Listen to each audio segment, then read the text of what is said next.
welcome to all of you.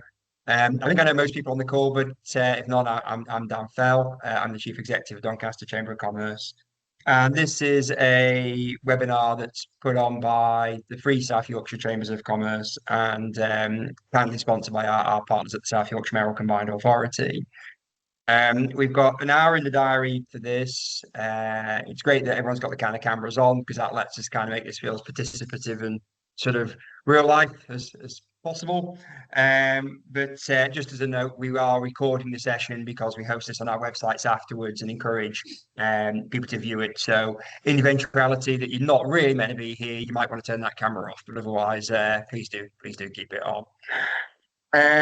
We've got a sort of couple of presentations, a bit of a Q&A, and as it's a small group, let's be pretty informal. So if people want to kind of join in the conversation at any point, please raise your digital hand, stick something in the chat box, or just shout loudly until you get my attention. All three of those work. If you've not been to one of these before, quick explainer on the quarterly economic survey. So it's a very long running piece of work undertaken by the UK Chamber Network going back something like 25 years or something of that nature. So it gives us some really good longitudinal information about sort of business sentiment in the state of the economy. Most of the questions we ask, and you'll kind of see this in the data that kind of Sean presents, are sort of balances. Is something going to get sort of better? Is something going to get worse? And it's the trend between those two that we kind of look at over time.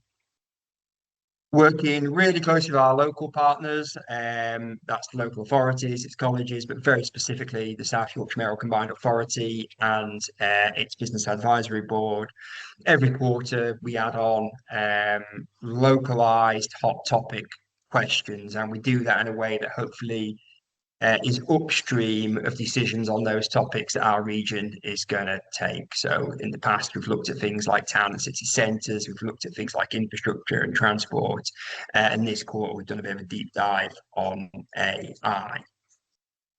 Finally, in terms of the sort of format for this session, the principal aim of this is to sort of land that business sentiment with our friends and partners in terms of the public sector, politicians, other local influencers.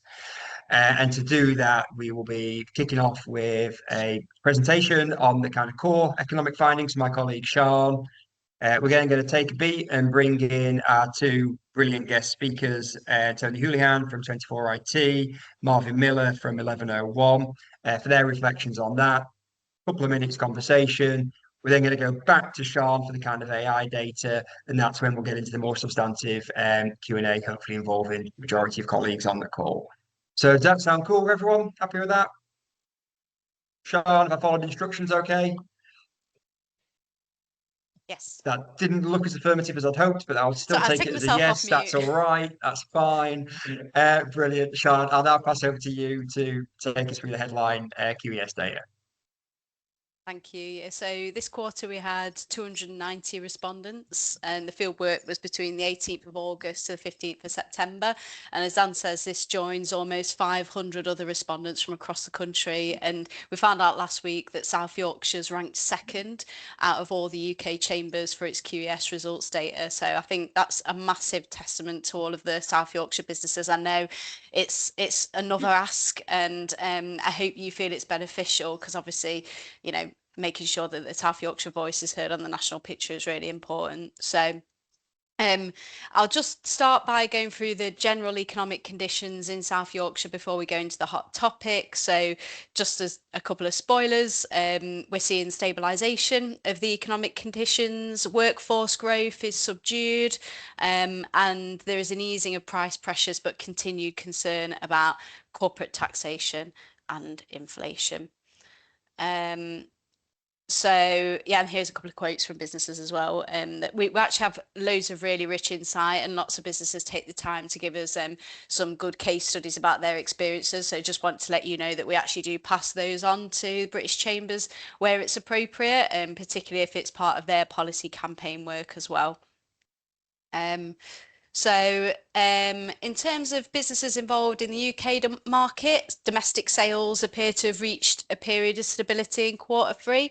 So, as inflationary pressures are easing, consumer confidence has steadied, and businesses seem more adapted to operating in a bit more of a predictable economic environment.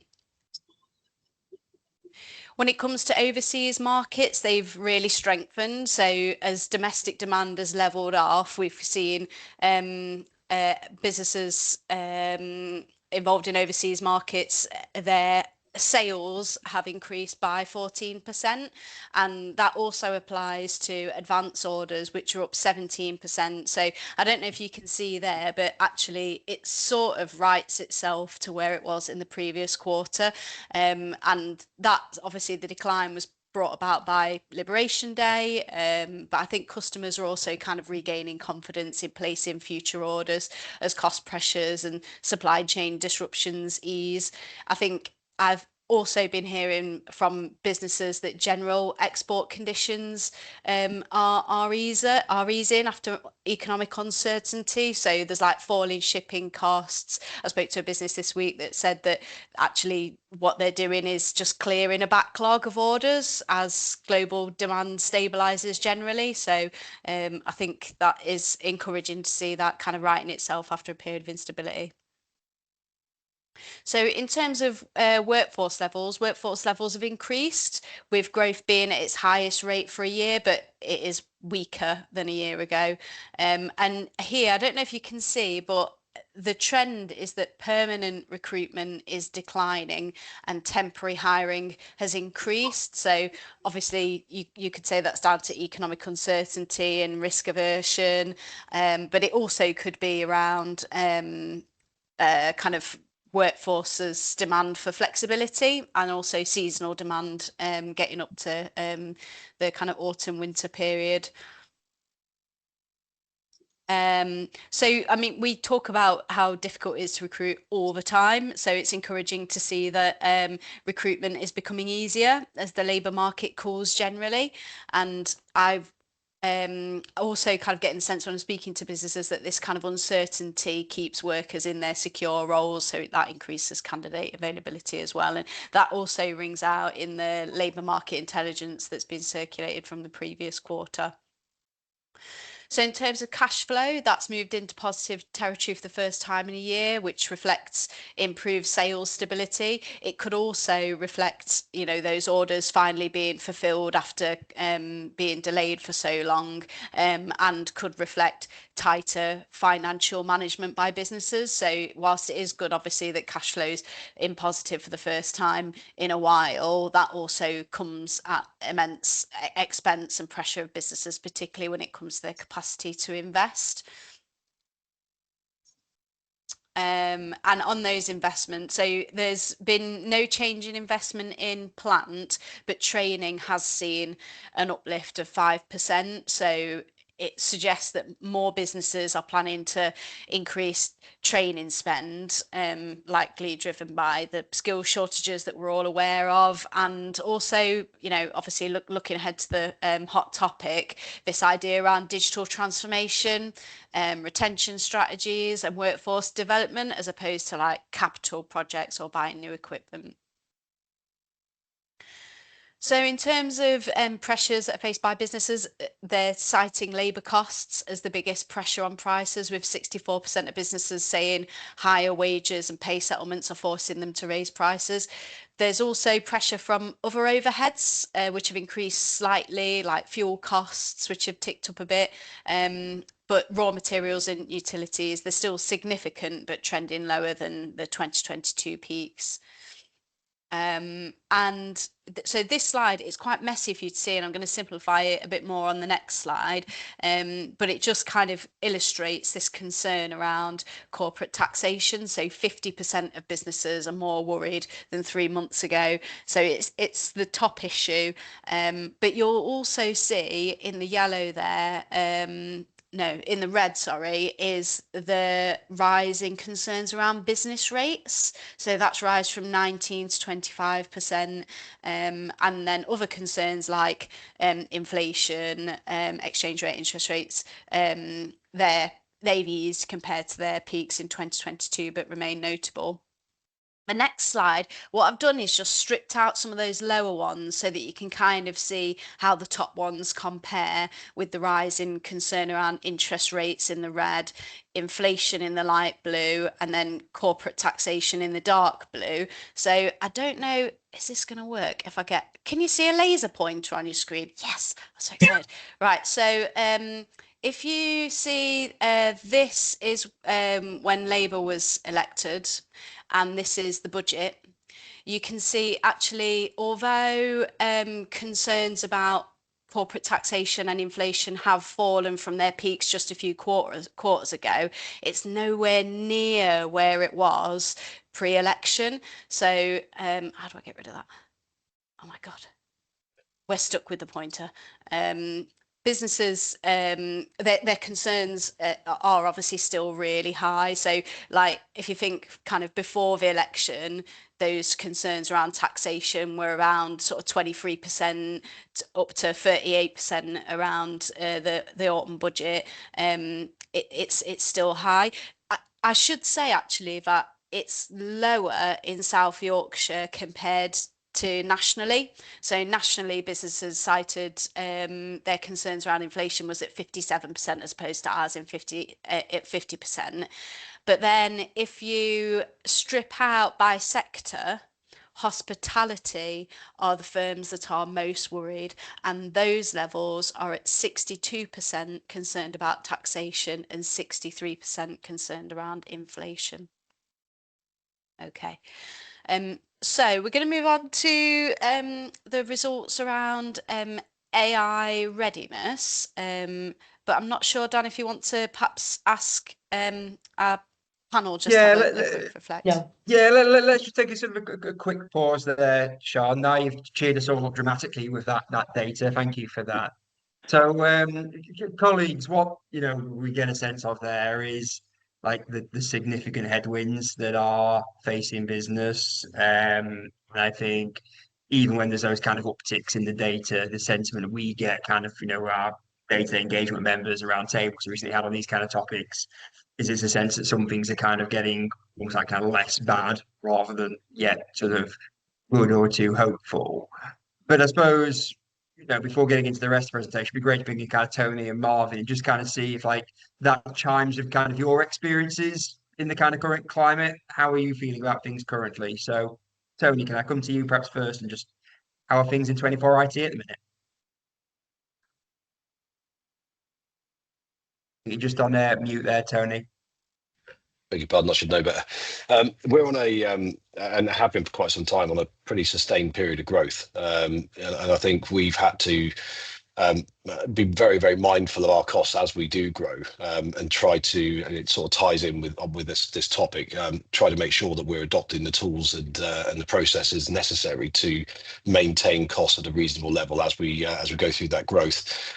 We've certainly seen a little bit of pressure from some of our customers, and yeah, we've helped them through those pressures as they've needed to. Yeah. Thanks, Tony. And how about you, sort of Marvin, at kind of a headline level? How's business? Where are the Yeah. opportunities? Where are the challenges? Okay, I would say that, yeah, overall, things are pretty steady and growing as well, for ourselves in the IT sector. I think mainly because whilst everybody has to sort of have a, look at everything and be sort of accountable for everything and make sure that they're getting value, they still need to move forward. And there's certain things that need to be put in place. IT is still fundamental to a lot of people's businesses. So now it's more of being strategic about how they spend, being strategic about the value as well. But no, so the opportunities are there, but we just need to be sort of just a bit more keen as we move forward. Yeah, and I suppose there's just something about the nature of your guys' businesses where you're sort of so essential just to kind of the running of other organizations that, like, not to say you're insulated from the kind of current climate at all, but there's probably that sort of slightly more of a buffer there, isn't there, for a sector like yours compared to perhaps others in those sectors like sort of hospitality and so forth that kind of Correct. Sean was talking about Yeah. earlier. Yeah, I think so. I think it's quite interesting. I was at an event in London on a panel down there, and it was the actual title was IT becoming the fifth emergency service. Because businesses can't function without it these days. Yeah. Right. Absolutely. And like, when we've heard, we had like a roundtable with one of our MPs, Lee Pitcher, for example, last week, and we're kind of hearing about that cumulative impact of national insurance and minimum wage. There's sort of degree of sort of consternation about sort of employee rights bill, about kind of union thresholds and so forth. Marvin, perhaps coming to you first, kind of looking ahead at that budget, any hopes for it, any fears for it from an employer point of view? From an employee point of view, not so much from ourselves personally. Like I said, I think it's our sector is very different in the IT sector. So I don't feel that we're not feeling that much pressure for our particular business. In regards to sort of the budget changes, like I said, I think for us, the more of the pressure is making sure that we're looking after our customers and keeping them secure and protected. That's probably more than actually the budgetary sort of pressures. Yeah, control the things you can control. Make sure the services are right. Great customer service. Good business kind of finds a way in any climate, doesn't it? Correct. So, Tony, how about you? And perhaps like any reflections on kind of the pressures your clients are feeling as well at the minute. Well, I think from my perspective, I think it's more about, there's an entrepreneurial spirit that goes with business owners and business leaders, right? And I feel that over the years, the value of being a business owner has been eroded. And I just hope that doesn't continue because I think that stifles growth in a wider context.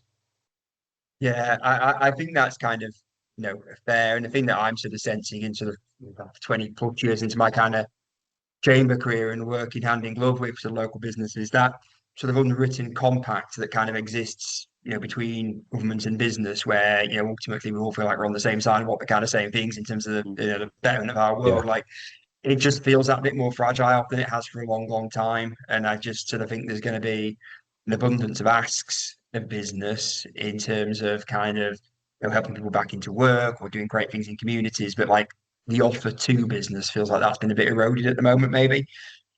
Yeah. And well, perhaps that's something we can kind of come back to as the kind of conversation widens. But we'll go back to you, Sean, if that's okay, and just kind of give us the hot topic data, and then we'll kind of get into the specifics on kind of AI, its adoption, and how it can kind of help our economy tight spot.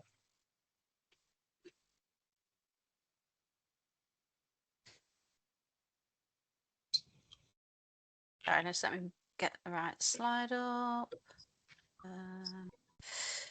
Right, okay.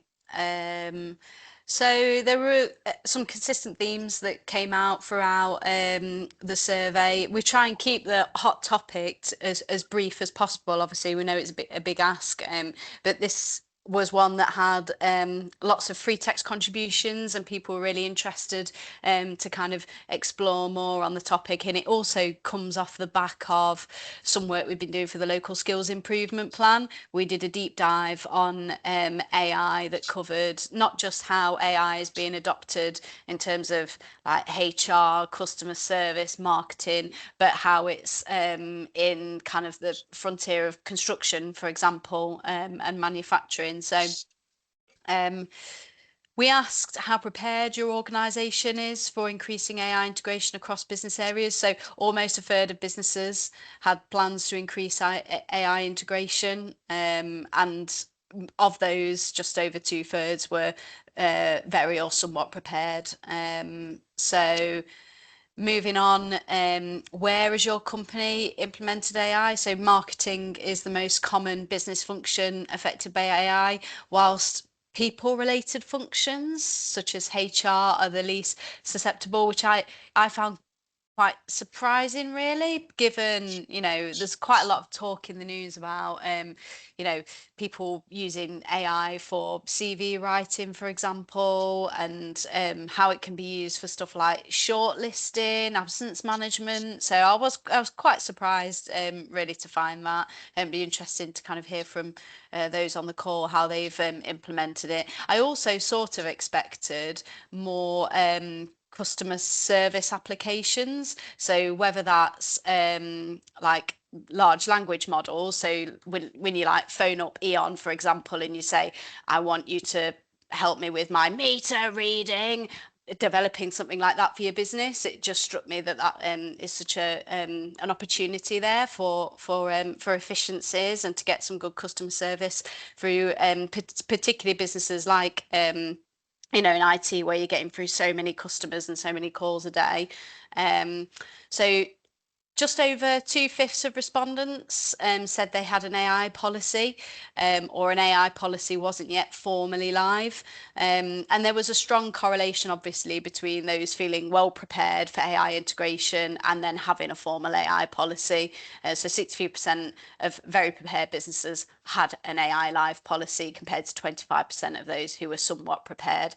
But I think some of that as well is about setting yourself up to success. And the next slide, kind of asking who was primarily responsible for the AI strategy. So some of this could be just the size of the businesses that, it might be that you don't have IT departments, and you don't have digital transformation teams.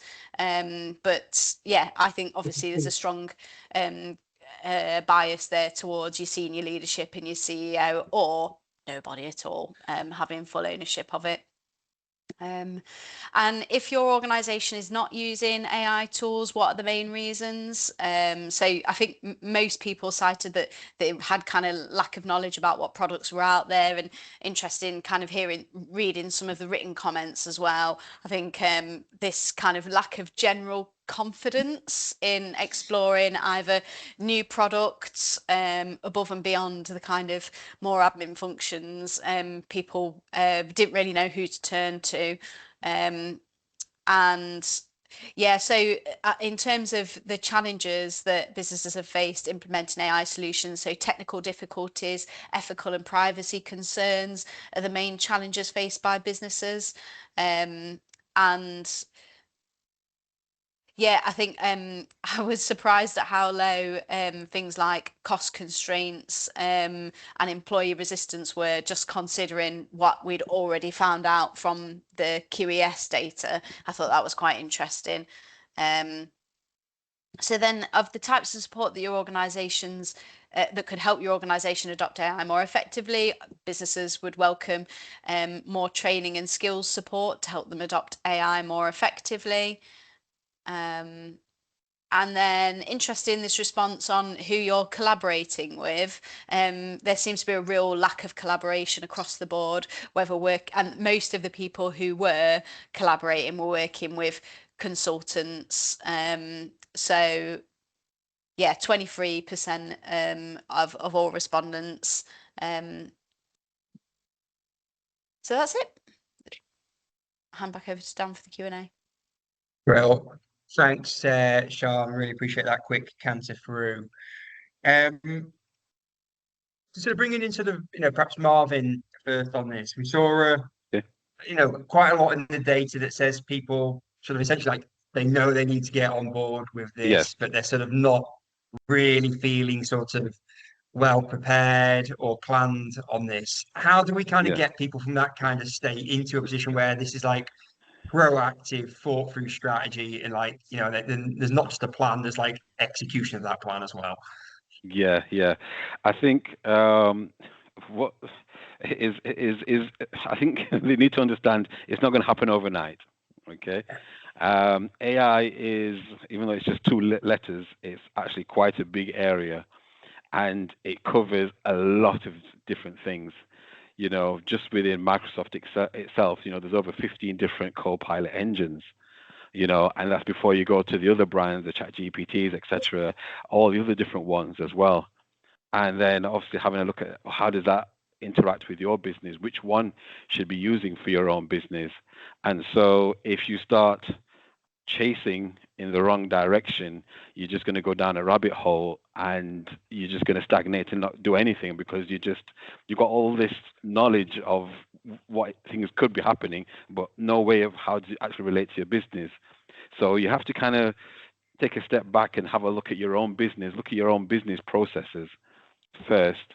You look at your own particular pain points and think, aha, where could it actually benefit my particular business? And start having a look at it that way. And it's kind of like two sides as well, because you've got that sort of personal bubble, and then you've got like an organizational bubble. So personally, I think we've all kind of dabbled a little bit of chat here, a little bit of Gemini, a little bit of Copilot. Oh, I can do clever things with my emails now, and a few reports. And so that's kind of like the sort of quick wins that you can sort of get used to sort of have a look at it and sort of just get a feel for it. But then organizationally, you're going to take a little bit more time on that one to really have a look, and then see where you can then start to implement the AI. And, you know, as you saw in the different slides, each different sector within the business is moving and adopting at different paces. But it's which part of it. So, for example, the LLM, having a model around that's different to something, you know, that people are using personally. So then it's like, well, how do I bridge those particular gaps? So there is some sort of thought process that needs to be gone through first, some clearly defined sort of outcomes of where you want to be going to, and then you can then start to sort of engage with somebody who can then help you to bridge the gap and move from where you are now to where you want to be whilst implementing AI. That's Brilliant. That's what I was talking. Thanks, Marvin. That kind of point about sort of starting with, right, what's the challenge or what's the problem statement kind of really kind of resonating with me. It's often a great place to start in business, rather than I've got this tech that I can do stuff now. What's the problem I'm trying to solve with it? You know, it's like, start with the business need. Yeah. Tony, sort of similar thoughts from yourself. You know, how do you sort of work with your clients to kind of get them into the mindset and the whole kind of process where they're kind of ready to go in this space?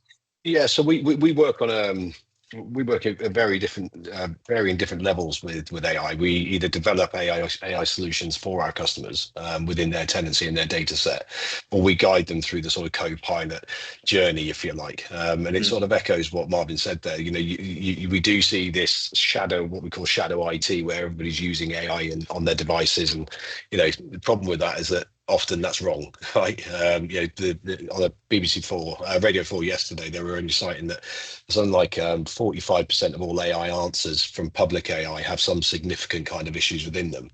And of course, the difficulty there, when businesses are trying to use that for their corporate data, you know, often they're getting things wrong, you know, and I think it needs technology guidance from people that understand how to, you know, define a data structure, how to put the wrap around the governance for that. Looking at the technical and organizational capabilities internally, and where you can leverage certain members of staff internally to help design models and build certain AI technologies, and then strategic alignment and use case prioritization comes into it. You know, there's no point just throwing AI into a business if there's no particular use case for it, and we have seen that. You know, we've got to take a step back, which is why we go down the route of looking at what processes can we start with automation and then build in the AI around that. And it's successful with the customers that we've done it with. Yeah, great stuff. And I don't know who was more terrified in our office actually when we saw that data that says that sort of AA strategy sort of tended to sort of sit with that kind of chief executive, sort of me, who's a sort of a self-described kind of Luddite, or my colleagues, you know, both were pretty nervous of that sort of statistic.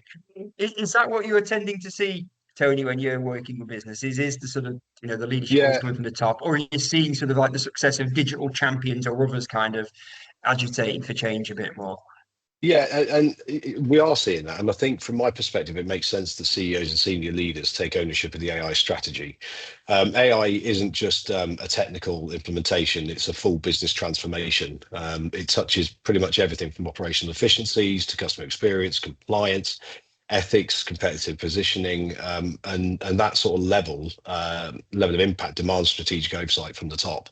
As a CTO, I see my role not only in the business but also with our customers' businesses as enabling and guiding the execution, making sure that infrastructure, security, data governance, they're all robust enough to support the vision. Yeah. Okay. Good stuff. And sort of Marvin, I mean, I was with a business only yesterday, sort of a fairly large manufacturing business supplying into the agricultural sector. Yeah.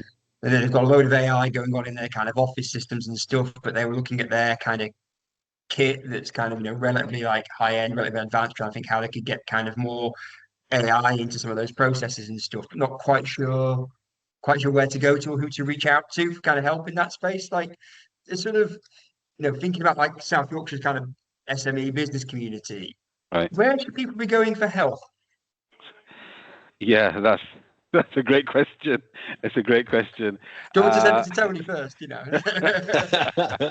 I think there's a little partnership that we could do here. I think that's right. Yeah. That's the thing. There's so much to be done. It's going to take more than just a couple of companies. It's going to take me more than me and Tony to get through it. Yeah. Where do they go to first? I'd like to say that they can speak with their technology partner. Okay. Yeah. So as Tony's a CTO and a similar role for myself, usually that's the kind of person that should have sort of awareness around this, and that's why, like you said on the previous question, it's being led by senior management team, the CEO. It is of that higher level. So the person who's responsible at that kind of level should be the one that's kind of seeking those sorts of partnerships. And ideally, it would be whoever you're partnered with and supporting your technology and knows about your business. And then ideally the person that knows about your business processes and how you operate, what's important to that particular business. That should be the area that they're going into. So then that person can then help them to sort of define exactly what it is that they're trying to achieve and then choose the right tools to then sort of go along with that. So if that helps. Brilliant. Thanks, Marvin. So, Tony, any thoughts from you on the same question? No, I pretty much echo Marvin's thoughts there, to be fair. I don't really feel I can add much more to that. Okay. And how about sort of the role of kind of collaboration in this space? Because often we kind of get businesses that are kind of, if you take a sector-based approach, like in competition with each other and don't always kind of want to share secrets of the opposition or so forth. Yeah. But like, it does feel to me like this is a space where there could be sort of quite a bit more collaboration and kind of people sharing war stories and so forth. Have you seen any success of that kind of so far? About kind of people kind of saying what works for them and like helping each other kind of find a way through this? Absolutely. In our industry, as in many other industries, there's sort of peer groups and mentoring groups. And I've been a member of an international peer group for many years, two different types. And of course, we do sit down and analyze each other's figures, and it goes even so much as analyzing each other's financial data. It's very, very in depth as to our business and how it runs, and that gives us a bit of sort of strategic insight to other companies and how they run, how they operate. And we know we launched an AI-based chatbot for various customers where it sits within Teams. You can ask it questions, and it will give you the answers from your own data set. So it doesn't touch anybody else's data set. And we found that had a dramatic increase on the number of tickets that technicians actually had to handle, because most of these solutions, end users could deal with it themselves if it's just a couple of quick push buttons, button pushings.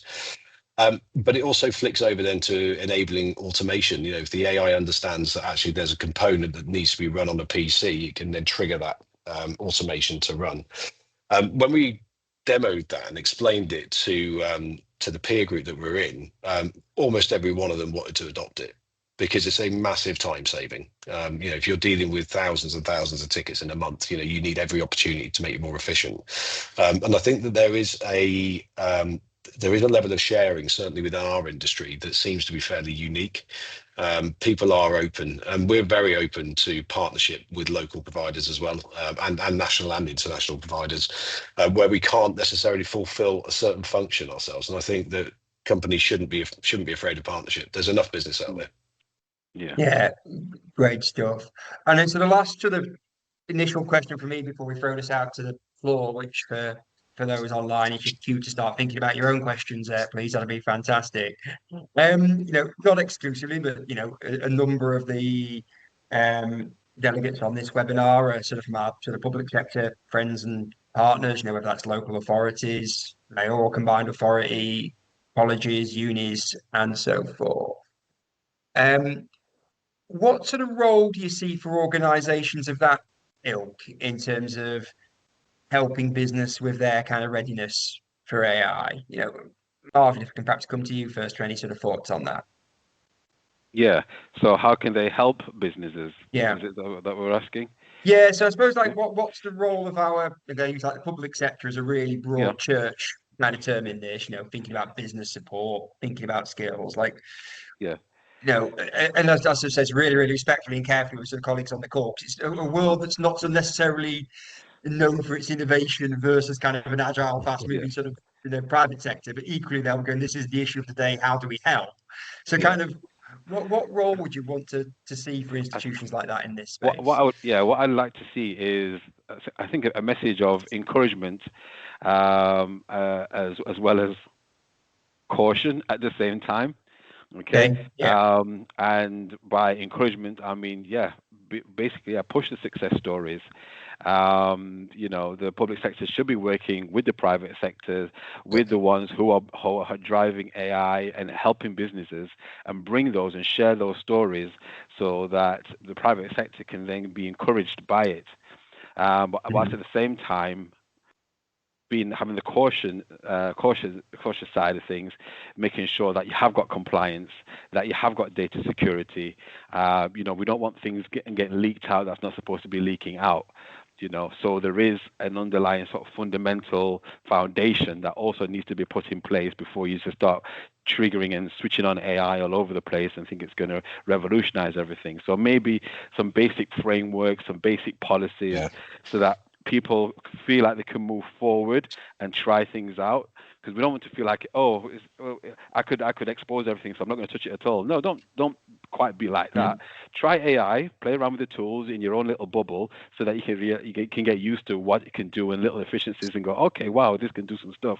But essentially, when it comes to your business and anything that has business information in it, then this is where you kind of, let me go back to the public sector. They says, be careful of these, and here's some basic guidelines. Okay, right. So maybe I shouldn't upload my HR folder, into that AI engine over there. That's free. Maybe that's not a good idea.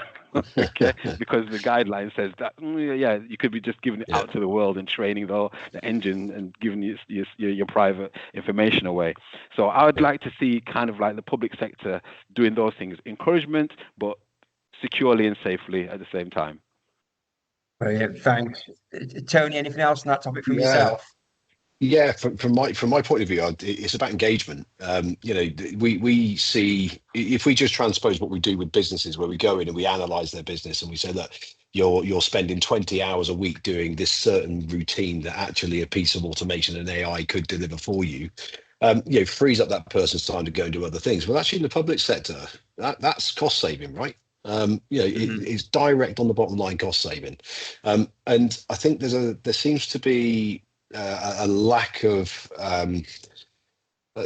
will and possibly not will, but certainly a lack of integration between the private and public sector when it comes to these sort of micro projects that can have a big impact. But it's got to be done right. And I echo what sort of Marvin said there. If you've got organizational data and public data, you don't want to be using ChatGPT, right? Just don't do it. But how many organizations and branches of the public sector actually realize that people are using ChatGPT? You have to monitor for AI usage just as you would for any other kind of security-based concern. It's got to be done. And I think given how much work there is to do in the public sector, I just see a huge opportunity for businesses like mine and Marvin's, where actually we can add real value. It doesn't often come up. Yeah, and kind of creating those kind of mechanisms and platforms for that cross fertilization. Because Yeah. my experience when we kind of bring big and small business together, different sectors together, public and private, that it's often where the magic happens, isn't it? Because you kind of have those slightly different perspectives on things, and when good things are often born of that. Yeah. Um, Okay, colleagues, we've got about 20 minutes to go on the session, so I'll throw this open to the floor. If you've got any questions for Marvin or Tony, preferably on AI, but they did tell me they're both authorities on global affairs as well, so that's kind of cool. And we'll kind of broaden out. So first looks like Harry, if I'm pronouncing that name correctly. Can I bring you in? Yeah, sorry, there's some issue with my camera. Okay, there you go. So sorry. Got it. So Welcome. firstly, I'm Hari from the University of Sheffield. I'm a business engagement and knowledge exchange manager, supporting the AI and digital portfolio. So at the university, we've been, like some of you mentioned, trying to work with companies to kind of bring in our academic expertise and, do some kind of knowledge transfer projects, helping them. But what I wanted to know from a question perspective was, what kind of problems in the AI space are businesses facing? Are you seeing some common themes, or is it different for different nature of businesses, etc.? I was just curious, So where are we, they kind of seeing a challenge, or where are they struggling with, or where is the opportunity? So we work in various verticals, or we gravitate towards certain verticals anyway. One of those being logistics, third-party logistics and warehousing and transport. And there's a huge opportunity there.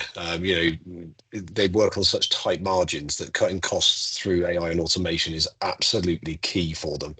And I think certainly within that vertical, it's mainly around data processing and handling, proof of delivery handling, and what do they do with that? How do they need to process it? How can we automate that process? We seem to now have been able to define a process and be able to do a rinse and repeat with that. Because the processes very rarely do they alter between varying businesses, and I think that's synonymous of varying different sectors. Each sector's got their own slight way of doing things that you think actually we can improve that process and we can sharpen up the process. We can eradicate errors.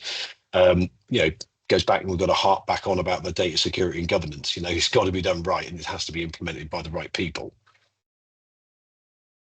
Marvin, have you got a take Yeah. on that? 'Cause it's a great question from Harry. Yeah, I think some of the other barrier as well is some businesses, especially in our area, and again we get lots of business in the manufacturing sector as well. So they've got factories and sort of legacy systems and things like that. We can find them quite reluctant to change. So you have systems that are not quite AI ready even. So, defining the process is one thing, and then saying, right now we want to do it. And you're like, well, your systems are not even ready for AI. So now we've got to go through another process of getting the systems AI ready. Your data is all over the place. Let's centralize the data. You've got no security around your data. It's open. Let's get some security around your data. So certain things that need to be put in place first, then we can start going on to actually doing the AI part of it. So that's, I think, one of the major barriers is getting AI ready.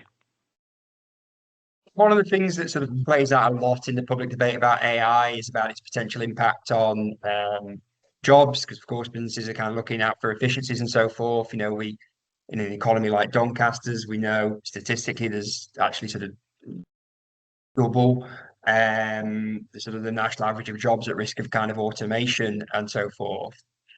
Marvin, you just talked about kind of manufacturing sector. Tony, you Yeah. talked about kind of logistics, kind of sectors where you would perceive there is sort of risk around this kind of topic.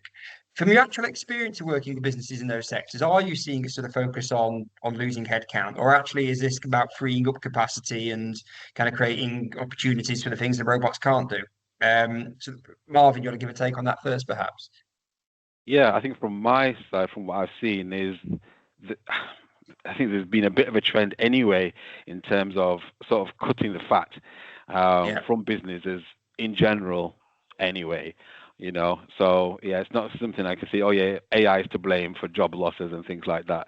But yeah, as leaders, as CEOs, as entrepreneurs, as owners, we have to strive to be as efficient as possible. And so yeah, using AI is a part of that. Now, in terms of jobs and recruitment, the jobs will change, because just because you're bringing in AI doesn't just mean that you just bring it in and just leave it to do what it wants to do, and that's it. You still need to govern it, you still need to control it, manage it, quality control. So the skills that people need will change. So if you've got a skill in a certain area, then you need to be familiar with how AI works within your area. How does it facilitate, so that you can then pull, you can leverage it, you can control it. That's what organization is going to be needing. That's what business is going to be needing. So it's not just, oh, I can do this, but I can do this, and I know how to do it efficiently using these tools as well within an organization. So it's just going to be a bit of a change. That's what I'm seeing. Yeah, and don't forget. Yeah, sorry, Dan. Yeah, don't forget that when these processes are done well, it enables businesses to be way more efficient. And being an efficient business and providing good levels of service, grow that business. And we have seen significant growth within companies where we've done a full sort of automation and AI transformation piece. Where we've taken many of their processes, automated, and that's given them faster responses to customers. Customer service goes up, and those businesses then increase, and that naturally then creates more jobs. We also see, if we translate this into our world, when we started implementing the tools that we've got around ticket management and the lack of need for people to always raise a ticket because they can deal with it through a chatbot, they can still pick up the phone and speak to us, right? We're still there for them. But what the effect on the engineering base was is that it de-stressed them. When we're handling 6,000-7,000 tickets in a month, if not a little bit more nowadays, having the capacity to do that, the tickets that the engineers are actually doing goes from 20-25 tickets a day down to 8-10 tickets a day, and they can be a bit more focused on that ticket and get it right first time. So there's benefits to it, and I think there's soft benefits that reduce the workload of staff, that actually give you better, more functioning, healthy staff. So there's a few different benefits there that don't necessarily cut jobs. Great, thank you, Tony. Really, really insightful. Colleagues on the call, any more kind of questions from the floor? Please stick your hands up or pop something in the chat if so. See Mike's got your hand up there, Mike. Yes, please, if I may. Yeah, of course, Mike. In you come. Okay. With the adoption of AI, if you properly look at the transformation piece and look at how the business processes are working, do you not think there's the possibility that it doesn't just change how you do the business you are currently doing, but it actually changes the business you are and allows you to do business you hitherto could not have done? I'll pass that to Marvin because Mike's my business partner.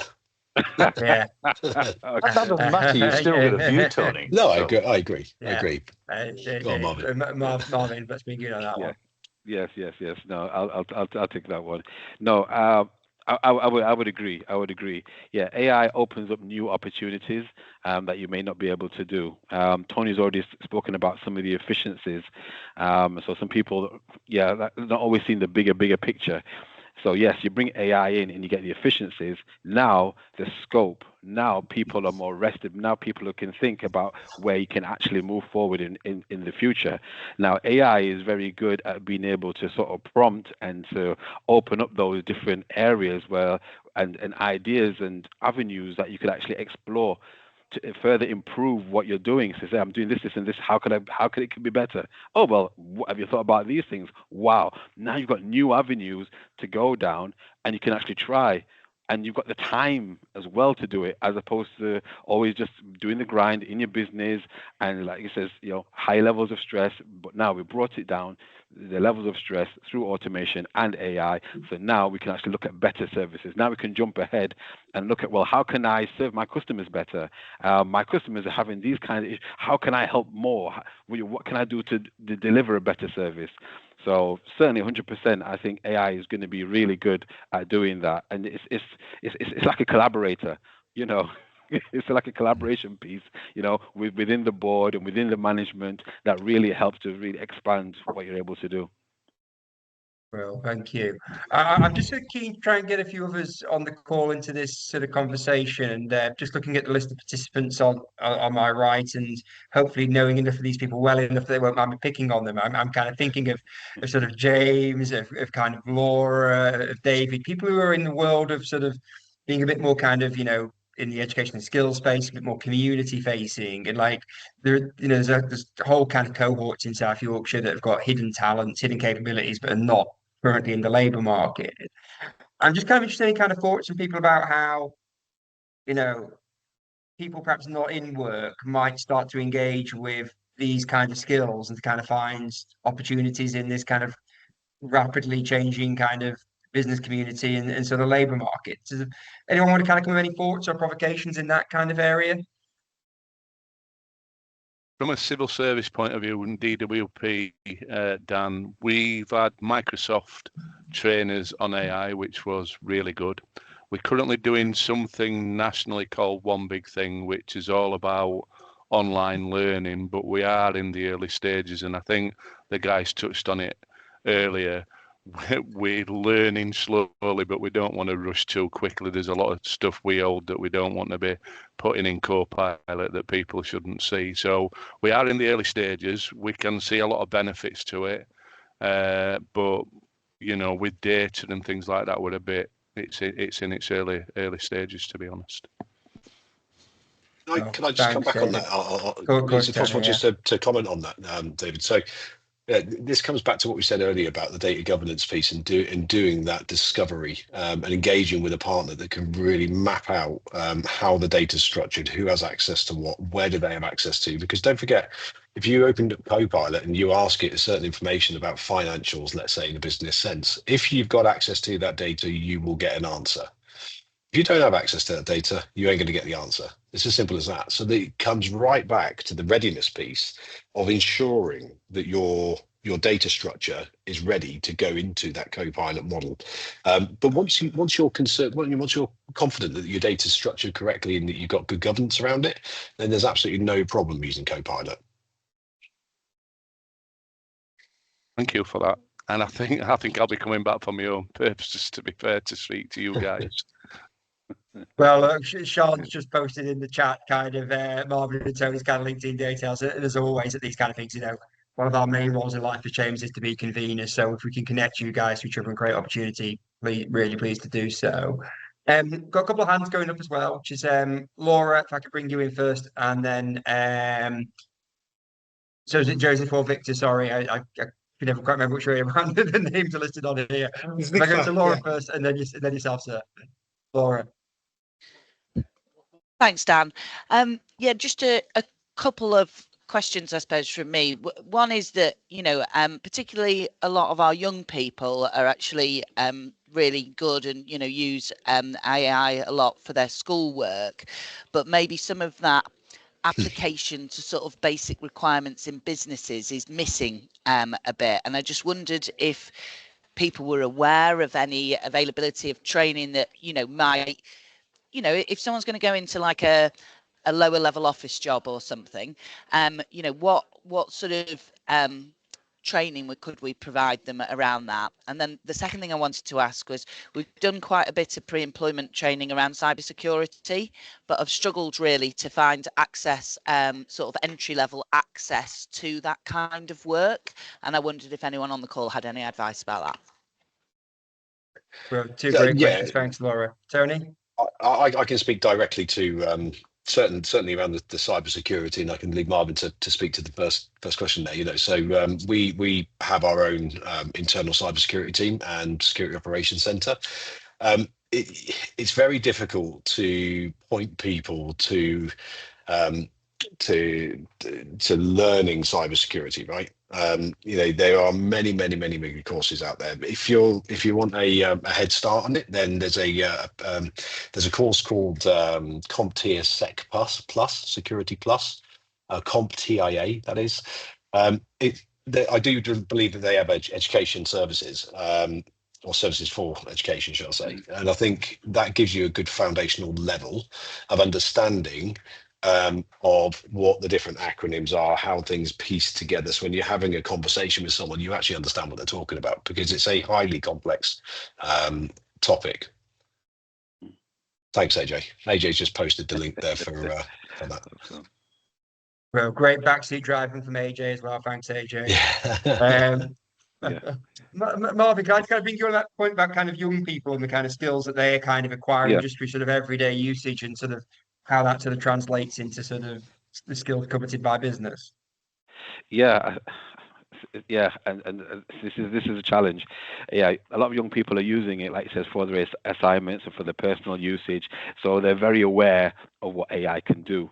And then you employ that person into your business, and they're typically going to go and try and use that same sort of functionality to expedite things any way which they can do it, because it's not necessarily that they're lazy, but if they can find a more optimal way of getting that said result, then they're going to use the tools that they have around them. That's just how it is. So now within the business needs to then really understand, well, what's its policy around it, and how does it protect itself? That's what I would be thinking from the business perspective, more so than the actual training, is how am I protecting my business, protecting my data from it leaking out through these young people who are excited and possibly even naive. Tony's mentioned the CompTIA security. That's fantastic. Again, we're both in cybersecurity, so again, security awareness training is also a big thing, because again, AI is just another way that person can leak things out, just as they can click on a button, put some credentials in, and I've leaked my credentials now. So it's just another way that information can leak out. So having security training around AI and data and everything else that's on the internet is also sort of paramount, as well as the business, then also making sure that it's also ring-fenced. Because again, Tony mentioned it as well, AI can only work with the data that it's given. Yeah. So if that employee doesn't have access to that data, then there's no real risk there, because they don't have access to it. But the further they go up, or in certain departments, that's where you need to keep a keener eye. HR, accounts, finance, that's where it now needs to be a lot keener around there, because you don't necessarily want things leaking out from there. And I'm going to put the spotlight on directors because and again, Tony can probably see it, but, the amount of businesses that we've been through, and sometimes the most lax users tend to be the SMT and above, in terms of security. You get CEOs and directors of businesses that say, I don't want two-factor authentication on my email. Well, no, sorry, you have to have it. Or don't do business with us. It's as simple as that, because we have to protect you. Yeah. Indeed. So we've got chat. Go on. Sorry, go on. Just finish the point. Sorry, Martin. Sorry. Yeah, no, that's what I was going to say to. So that's what I'm going to say to you, Laura, is just make sure that from the business side of things, you are secure and you're protected. You've got the awareness training. Either one that's publicly, or a company like Tony or mine, we can bring you into cybersecurity training, and to make sure that everybody is kept up to speed. And also just remember that this is an evolving thing. So this is a whole strategy. This is not something that you're just going to do and I've done it now. It's an ongoing thing, quarterly reviews, etc., etc. Okay. Well, colleagues, I'm a little bit conscious of time. I'm sure some people will have to drop off bang on 1:30, but I'm conscious there are also 2 hands up and some points perhaps just been made before we conclude. So I'm going to run us till 25 to understand if anyone needs to dip off into 2 minutes time. But sort of Victor, if I can bring you in first, and then James, I think your hand was up as well. We'll take those 2 questions together, and then we'll draw to a close. Victor. Yeah, thank you, Dan. Thank you, colleagues, for very interesting discussion. I'm a consultant in public health with the City of Doncaster Council. I had a bit of experience around the implementation of new technology in healthcare. But with the advent of AI, that's also another new level. Key things as a kind of common challenge with this introduction of new technology is the issue of fear, even among professionals particularly. taking the first step in terms of a risk to jobs or even the fear of the technology itself. And I think listening to how this has been used in businesses gives encouragement. And I suppose the link with, I suppose, what you do in the business sector and health or public health is jobs is a good thing for health of people. And that's really, we support it from public health point of view. So the key thing is get how we can learn from one another in terms of what works. Because from some of the things I'm hearing from you sounds great. If you rank application, there are kind of low risk things that people can do in the basic that can help them in terms of those business efficiency, to the high risk bit that people are not quite sure about. It needs a lot of governance, quality assurance in place.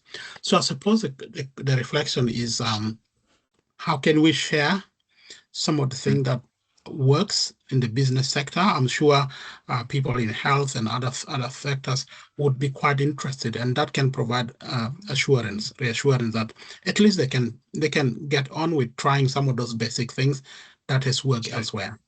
If I could keep it very succinct, because I appreciate, obviously, time's rocking on. One little small snippet you can take back to people and say, try this and see if it helps your day. Go into Microsoft Copilot and ask it to summarize your most 10 important emails you've got to deal with now. It'll give you your 10 emails, you'll deal with them. It's a really practical little use tip to start people going, actually, this can be useful for me, and this can make my job a little bit easier. It certainly helps. Brilliant. Thanks. And then I was conscious that James's hand was up as well, but went back down again. James, do you want to come in with a final thought or question? Yeah, I just wanted to make the point about digital inclusion. We see a lot of people that are digitally excluded, and there's over 140,000 people in South Yorkshire that aren't digitally excluded, and that because of that, it creates a barrier to skills and to using technologies like AI. So it'd be good to see more done in the field of trying to support those that are digitally excluded to have the skills to progress in different jobs, different careers, that sort of stuff as well. Yeah, completely, and actually echoes there, James, what Victor was just saying about that kind of fear that's kind of in some people's minds about kind of just engaging with all this kind of stuff. That's going to be out there in communities, particularly those who just don't have that access to devices and the stuff that the rest of us kind of take for granted. Totally, completely agree. Tariq, I think you're on the call as kind of co-chair of our of South Yorkshire's Business Advisory Board, which of course is like a beneficiary of this research and this work. Our next QES topic is going to be on net zero and so the business's progression towards that. Any just kind of concluding remarks from yourself around how this data and insight might be useful to the Business Advisory Board, and to the thoughts on, again, how kind of the region's institutions might kind of help with these issues? Yeah, thanks, Dan. So as you know, the QES and the results, particularly the sort of specialist results, they form a core part of the Business Advisory Board meetings. Our role is to advise the Mayor of South Yorkshire and Simca more broadly on business views and business perspectives on some of the big issues around that helps them to make policy. So the QES results, they're read and fed into the Business Advisory Board, and they form part of our discussion. So at the next meeting next week, the QES results, I think Sian is in to talk us through those QES results again, so that all of those BAD members have the chance to hear them and see them. And then that feeds into the discussion that we'll have around the labour market and how prepared people are for AI adoption. But the broader QES results also help to set the agenda and help us to understand what are the views of business, how can we feed those in and best represent them, and how can we put some more flavour onto those results for the benefit of policymakers. And then obviously also these statistics and these figures, they help to support the work that the team at Simca do in lobbying government and reporting back to them and sharing in a broader economic circumstances, what are the specific challenges that South Yorkshire businesses are facing. Perfect. Thanks, Tariq. That feels like a good way to bring this session to a close, colleagues. I'm conscious we're a few minutes over already. So in the first instance, massive thanks to Marvin and Tony for being our guest speakers today. We'll give them sort of a digital round of applause rather than making us all clap in our open plan offices, because that'd be slightly embarrassing for all of us. But thank you both very, very sincerely for that. Many thanks to my colleague Sean for presenting the QES data in such an authoritative way. And thank you everyone for joining us at this session. Two calls to action as we close. Firstly, if you found this informative and helpful, please do spread the word to your colleagues, to your partners, to your networks. We want to grow the audience for these sessions and to sort of help our friends and partners making decisions about sort of the region's economy. And then secondly, there's a completely open invitation from the three chambers in South Yorkshire that if you think our route to business, the insight we can generate helps you in whatever your policy area is, come and talk to us, because we can kind of generate some insights and questions